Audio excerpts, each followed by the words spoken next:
right now, the 2 All-Stars for OKC getting it done. It's a one-word summary. He was special tonight.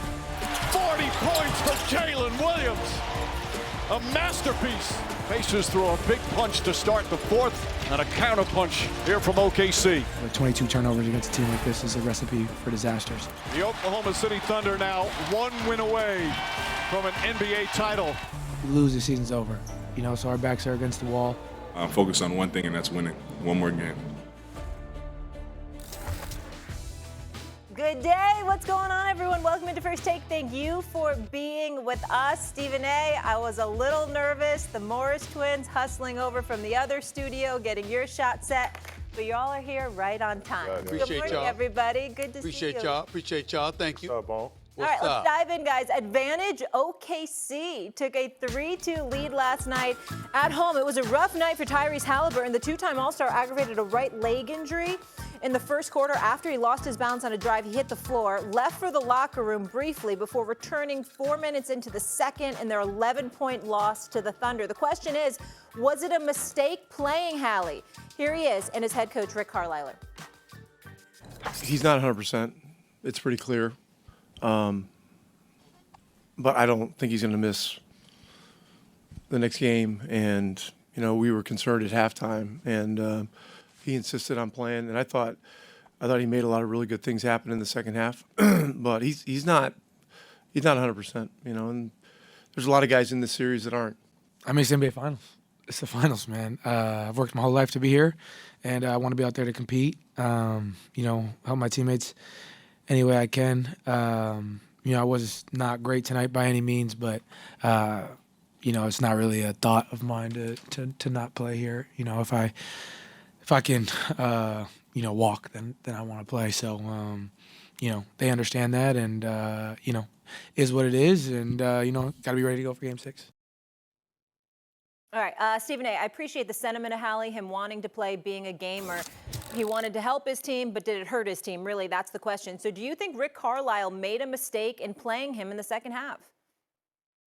I thought it was a colossal mistake on the part of Rick Carlisle, and I don't say that much because this is a champion and one of the great coaches in the game of basketball, somebody that I've known for over a quarter century, and he's a champion, and he's going to the Hall of Fame. He's one of the elite coaches in the game of basketball, but I thought he dropped the ball last night. Certainly, we could look at Tyrese Haliburton, and we could say maybe you could have whispered to the coach, T.J. McConnell is rolling. You got to roll with that right now, the way he was playing in that third quarter and overall in that second half. And I'll be honest with you, I think T.J. McConnell has played better than Tyrese Haliburton this entire series, with the exception of Game 3. I really think. Look at what he's been doing. Look at the Energizer Bunny that he has been. But there is no question that the accountability. There's no question that the accountability falls on the shoulders of Rick Carlisle in this regard. Tyrese Haliburton was a absolute no-show. He had nothing. It was an awful game. If you saw it and you had to remind yourself that he's injured, because you're saying to yourself, how in God's name can you be that bad as a point guard, as a young star point guard for a team in an NBA final stage? It was awful because it was a complete no-show. But then you remember he had that calf injury, similar to him having a hamstring injury in the conference finals last year against Boston. And you look at how limited he was and what he couldn't do. Couldn't get open, couldn't get loose, couldn't evade defenders, certainly couldn't find his shot. Absolutely no show. 17 minutes, 0 points in the first half. 17 minutes in the second half, just 4 points. All 4 points came on free throws. Couldn't make one single shot. And when you take that into account and look at the way T.J. McConnell was playing, and the fact that this was not a closeout game, you were not down 3-1. It wasn't do or die. You weren't going home. You have Game 6 to look forward to. Not only should he have pulled Haliburton, he should not have even allowed Haliburton on the bench. He should have sent him back to the locker room and said, go get treated now so we can get ready for Game 6. Because his health was that bad. I'm talking health, guys. I'm not talking his game. I'm talking health. I'm saying clearly he didn't need to even be sitting out there. You yank him. You see the way T.J. McConnell is flowing. You see the Energizer Bunny that he is. Go back to the locker room. Get treated. Get ready to get on the plane. We going to need you Game 6, and if necessary, a Game 7. But you don't have it tonight because of that calf. Definitely that was a call that Rick Carlisle should have made, and I thought that it's rare in his coaching career that I think he's made a mistake. Last night was one of them. Getting a lot of facial expressions here from Marcus and Markieff. Marcus, you take it first. First, let me say, hey, I say, don't be calling my phone at 11 o'clock talking about my man ain't show up. That's Yes, I first. did. Don't be. Hey, I got to say this. I know that Rick Carlisle is a really good coach, right? And this is a league where you have to stand by your players. When I watched Tyrese Haliburton, I didn't see a guy that couldn't play in that game. I see a guy that was hampered, that couldn't get past guys that wasn't his normal self, but I didn't see a guy that could not have played. Yes, you know, T.J. McCollum was playing well in the third quarter. You know, rightfully so. He's playing, you know, that's his unit. They push the ball. They play fast. He's been effective at that. But he has to play in these games. Like, you don't know what can happen. It was 95-93 with 8 minutes to go on the clock when Haliburton was on the court. One big shot away from cracking that lead open. Yes, they turned the ball over and they went on a 25-16 run to end that game. But even with him not playing that well, they still had a shot, right? Like, yes, you might want to have put TJ back in that game. But me personally, I'm going with my player, and I feel like that as a good coach, a Hall of Fame coach, he had to go to him and say, can you play? Do you want to play? And Tyrese Haliburton, knowing that this is his team and they go run by how he goes, he had to get back in that game. Regardless if he couldn't play as well, it wasn't like he's beating Lou Dort off the dribble anyway in any of these games. Maybe you needed to be a bit more coaching and maybe add some plays in to see if he really can get to that bucket or do whatever it is to take to get him over that top. But there's no way that I'm taking my player out, especially if I'm a coach like that and I spoke to him and I seen Kenny play and he wasn't like crazy hobbly out there. I say he wasn't like where it was like he cannot be in this game right now, snatch him out. I just didn't see that. So with that being said, I'm leaving him out on the court. Keith? I agree with you, Marcus. So I kind of look at this like as in Aaron Gordon from the Nuggets, right? Mm-hmm. When you seen Aaron Gordon on the court, you knew like he cannot move at all. Like he's hampered. When you watch Tyrese Haliburton, it wasn't the same thing. His pace stayed the same. It was the part where he couldn't create a shot, couldn't get around players, but he wasn't doing that the entire game. And we have seen this in this postseason where game 2, I think it was, where he had 4 points going into the fourth quarter. It's kind of like the same exact thing. No. It was not, 2. But go ahead. But it's not the same exact thing. 4 free throws for the game. Rightfully so. I'm not discrediting you. I'm not discrediting you for what you're saying. I'm just saying when my eyes didn't say when I was watching Tyrese Haliburton that you can't be on the court. It didn't show that. It showed that he couldn't get past nobody. But he couldn't get past But he was still playing at that pace, like Marcus said, with 8 minutes left in the game. He hasn't played well in OKC anyway. He hasn't played well. I'm not giving him a benefit of the doubt. He played piss poor. He played horrible yesterday. I say terrible. But what I'm saying is, when I watched him with my eyes, it didn't look like an Aaron Gordon situation where you're this hurt that is obviously being showed that you cannot be on the court. I did not see that yesterday. All right. Okay, all right. Let me try a different way. Because y'all something else. Y'all said it's unbelievable. I gotta give it to y'all. Y'all sound so. I mean, y'all are saying Mama would be proud. Y'all just so nice. Y'all just throwing it out there so nice and all of that stuff. And by the way, give Mama Morris my love. We got to give Mama Morris some love here. Here's the deal, fellas. Come on now. We go through 3 quarters. 3 quarters. The brother don't have a basket. Not one basket. He scored as many points as us. I mean, a complete no-show offensively. Now, I understand you can't get loose. You can't move east-west. You can go more north-south, like Jay was saying earlier this morning, but you couldn't move east-west. Let me tell you the lone exception under which you justifiably bring Haliburton back into the game. Once y'all came back from 15 down and you pulled within 2. Now we talking. Because once it gets that close, all right, especially if it's the waning moments, last 2 minutes, because we know what the brother has done in clutch situations, right? But in totality, when you look at his movement, when you look at the fact that he couldn't shake defenders, when you look at he couldn't create, he couldn't get anything going for himself. We on this show talk about greatness, right?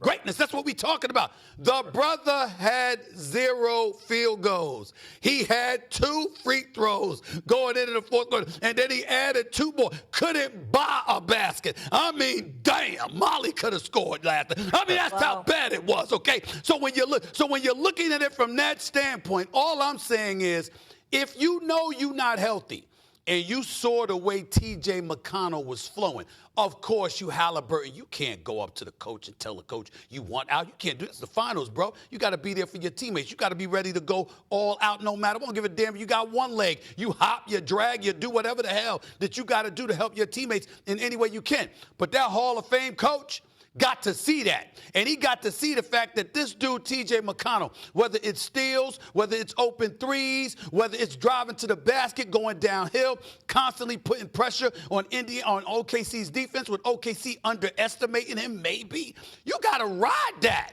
And you got to say, yo, you got to come out because you just don't have it. This ain't Mathurin that was making a mistake here, there, whatever. This was a brother in Haliburton that couldn't get off. And by the way, when we analyze it, wasn't really getting off in game 1.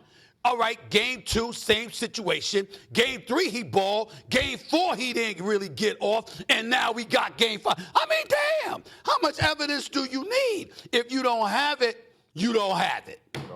You don't have it, but I'm not taking out my best guy. This is not the first time when the best player has to play well. Is he your best guy?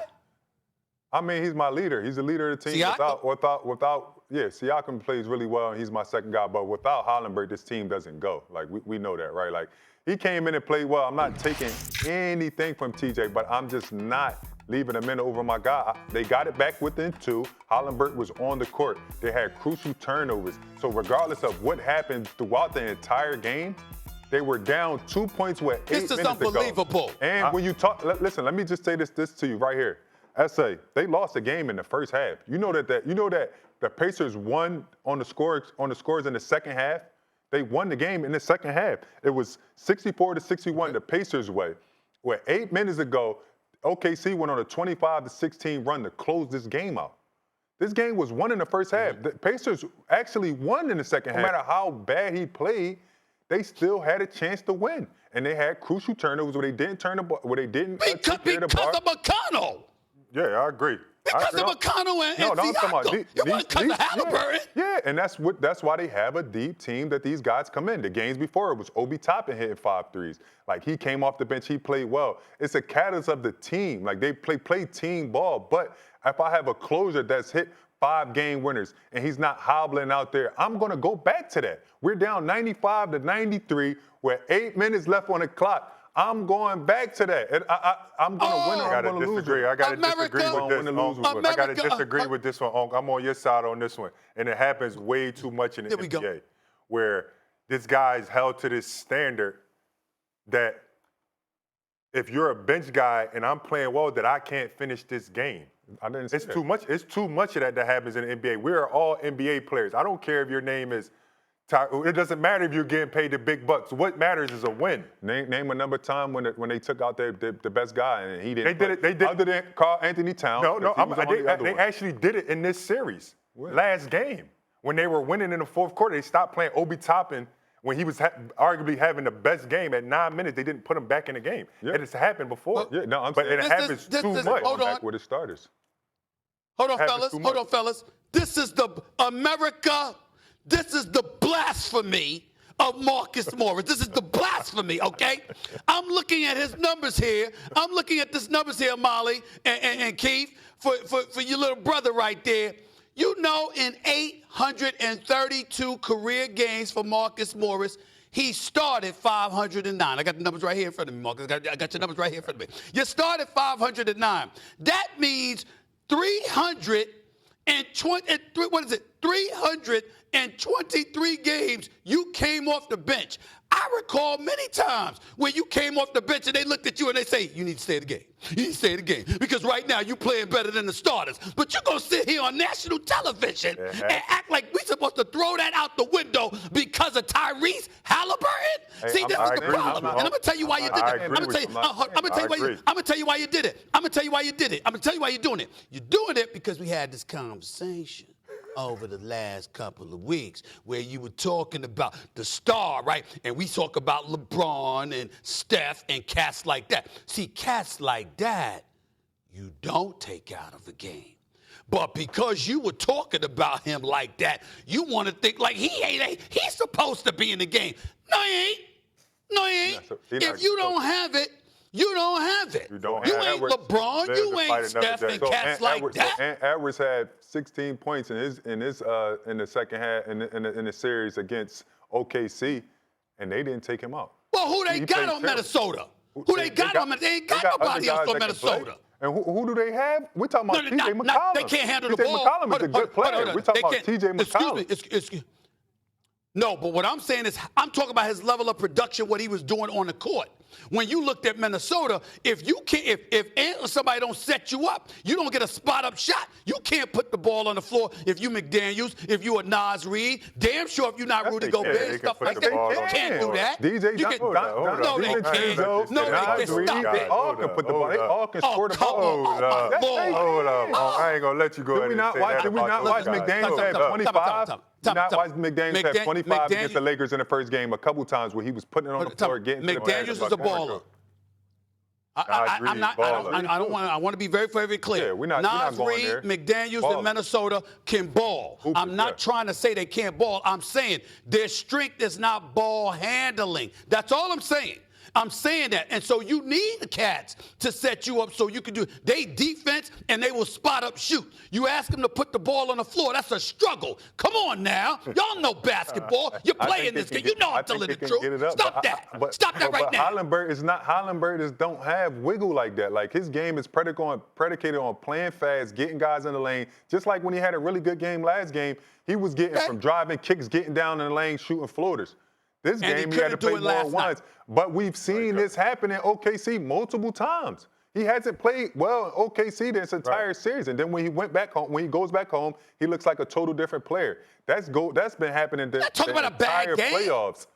We're not talking about a bad game. We're talking about no game. It was a no-show, yo. Come on, fellas. That's why I have to agree. Not a bad game. It was a no-show. That's why I have to agree with Uncle in this situation. Like, your guys are actually, like, playing well. Like, you know what I'm saying? Like, so ride the hot hand and build the momentum. It's too much of that that's happening. Like, just because you're at this level, these guys have been in the NBA for a while. Marcus, do you agree with your brother on that? That if the role player has the hot hand at the night, just let them ride it out rather than pulling them for the starter? I've always agreed on that.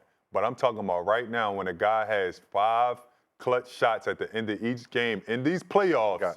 I gotta go back to that no matter what because anything can happen. But anything can happen. The games that he made those clutch shots, the injury wasn't the case. But so you're in a situation right now where the injury, like they're saying, like he's hurt out here. Acknowledging he was injured. He's healthy. How that about doesn't happen. Jalen Williams carried the Thunder to a pivotal Game 5 win, becoming the first Thunder duo to each score 30 points in an NBA Finals game. But that's not all. The pair scored or assisted on 103 points, the most in an NBA Finals game in the last 50 years. Big Perk with a big take on Jalen Williams last night. Listen up. It was one of the greatest Game 5 finals performances that I've seen. I thought of 91 Pippen. You remember 91 Pippen in Game 5? Oh, you was too young. Way behind the little small ears that you have. But here's the thing. Hey, Scott, here's the thing, though, right? J-Dub, you know what he's doing? He's growing, Scott, right in front of our eyes right now, maturing. Because, like Richard just said, he's getting it done in all phases. Like, from attacking off the dribble to getting to the free throw line. He got it done tonight, and this was an all-time great performance. All right, strong comparisons from Perk to Scottie Pippen. Marcus, what impressed you most about Jalen and SGA's performances? Let's talk about Jalen first. Like, him growing throughout these playoffs is where stars are born, right? Like, when you talk about a star, you talk about a young budding player. Like, these are the times where he shows that I can be this capable player, that I can be this caliber player, and he's doing that. Like these last, you said it earlier when we was on last 3 games, he's been over 26 points. Like he's really like stepping up and saying, I'm the guy that's right next to SGA, and I'm going to help us get to this championship. Like the way he's playing, the poise, the shots, he took 25 shots, that was a team high. Like you don't normally see that. You know what I mean? We have a guy like SGA, another guy taking the ranks like that and taking it upon himself to make sure that he stamped this game. And this was like a staple. This series, even though it's a chip, it's a staple for his career and the next step that he's elevating his game to and elevating his name to, his brand and everything like that. So like I'm just excited to see younger guys being able to step in that light, confident, poised, taking the big shots. Even towards the end of the game, it was SGA, I got it. You feel what I'm saying? And I love that SGA allows him to be that, right? Like, that's one thing I like about this young team is that SGA more so is allowing these guys to grow under him, right? And still knowing that he's the guy, but these are little bros and they're right there with me because the age gap is not too far. And hey, listen, Jalen Williams, he's stepping to that star. And showing up when the lights are the brightest. Yeah, I don't want to basically just say, like, he's been playing well all year. Both all sides, NBA, too. he's all NBA, all defensive. So it's really been shown. I think throughout the playoffs, he's been up and down. So we haven't been looking at him in that light, right? But let's not forget, he was an all NBA player this year. Like, now in the finals, he's taking it to another level where it's like, I watched a couple times on screen where I see SGA standing in the corner. I'm like, when do we ever see that? He had 25 shots attempts yesterday. They literally was like, give him the ball and watch him work. And he did a phenomenal job of being aggressive the entire night. It was one possession where I told you he missed the layup. He literally walked back out to the three-point line with his head down. The ball found him and he hit another three. That's playing with supreme confidence. And he's at that level right now that's telling you, like, I'm coming. Not that I'm coming, I'm here. I'm all NBA also. And on the biggest stage is where the lights are the brightest, I'm going to show it. Right. Essay? Look, I get the Scottie Pippen joint because when you look at Jalen Williams, the brother's a stud, legit 6'7", 6'8", only one or two players in the NBA this year that made an all-NBA team, an all-defensive team. The brother plays on both sides of the ball. He's got a J, he's got a handle, he's got passing ability, he's got a jump shot, he can hit at the free throw line, he can finish in the open court, he's athletic. The brother's got a bag, no doubt about it, and he can ball. I don't know about the Scottie Pippen comparisons because, for me personally, Scottie Pippen was one of the all-time greats, but primarily with his defense. One of the things that I've never seen, even though his greatest offensive performance was when he scored 37, if I remember correctly, as a Houston Rocket in the first round. This is not when he was with the Chicago Bulls. I think one time with the Chicago Bulls he might have dropped 35. But I have never seen a game with Michael Jordan on the court where Scottie Pippen was a number one option. That never happened. That happened last night with Jalen Williams. Last night, Jalen Williams was given the ball by Dagnall. Now, it was supposed to be for the purposes of being a point forward, getting the ball off of Shai Gilgeous-Alexander's hands, not getting the first line of defense out of Indiana, coming at SGA. Let it come at Jalen Williams instead so you could preserve SGA so he could have fresh legs come fourth quarter because we saw what happened to him in Game 3. But Jalen Williams was waving him off because he was feeling it. He knew it. SGA knew it and said, go ahead and do your thing. I never saw that with Pippen, with Michael Jordan on the court. That's why I don't get that comparison. That's just me. Having said that, Jalen Williams is special. Make no mistake about it. His only issue, and I told him this when I saw him, his only issue is consistency. That's it. There's nothing else about his game that you see that's not there. He defends. Offensively, he's got a bag, a versatile bag where he'll bring it at you. The bottom line is this. It was consistency, but over the last 3 games, the brother's averaging 31 on better than 50% shooting. And SGA is averaging 30 on 46% shooting. They keep that up, Indiana's not winning this series. And so I'm looking at it from that standpoint, and I've been saying all along, if Jay Williams gives you what he's capable of giving you, there's no reason why the Thunder will lose a championship. And they're showing us that now. All right, Game 6 Thursday in Indy. OKC favored by 4.5 right now.